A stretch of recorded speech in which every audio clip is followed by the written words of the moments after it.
பயணத்தின் போது ஓத வேண்டிய துஆ.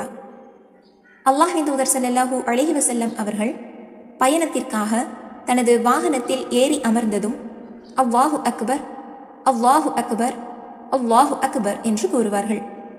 அல்லாஹு அக்பர் என்ற இந்த வார்த்தையின் பொருள் அல்லாஹ் மிக பெரியவன். இதை கூறிவிட்டு பின்வரும் துஆவினை ஓதுவார்கள்.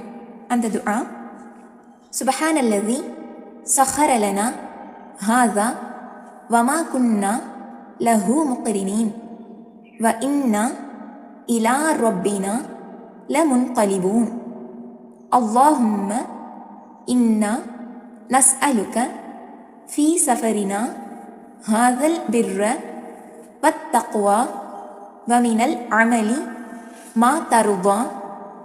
அல்லாஹும்ம ஹவ்வின் அலைனா சஃபரனா ஹாஸா வ அத்வி அன்னா புஅதஹு. அல்லாஹும்ம அன்த ஸ்வாஹிபு ஃபிஸ் ஸஃபரி வல் கலீஃபத்து ஃபில் அஹ்லி. அல்லாஹும்ம இன்னி அஊது பிக்க மின் வஅஸாஇஸ் ஸஃபரி வ காபத்தில் மன்லரி வ சூஇல் முன்கலபி ஃபில் மாலி வல் அஹ்லி. இதன் பொருள்: எங்களுக்கு இதை வசப்படுத்தி தந்தவன் தூயவன். நாங்கள் இதன் மேல் சக்தி பெற்றவர்களாக இருக்கவில்லை.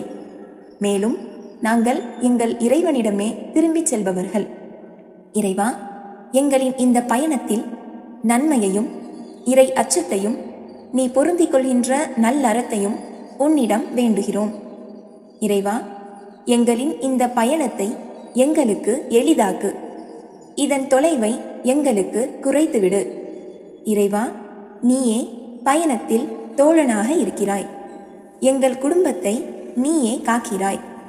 இறைவா, இப்பயணத்தின் சிரமத்திலிருந்தும் மோசமான தோற்றத்திலிருந்தும் செல்வத்திலும் குடும்பத்திலும் தீய விளைவுகள் ஏற்படுவதிலிருந்தும் உன்னிடம் பாதுகாப்பு தேடுகிறேன்.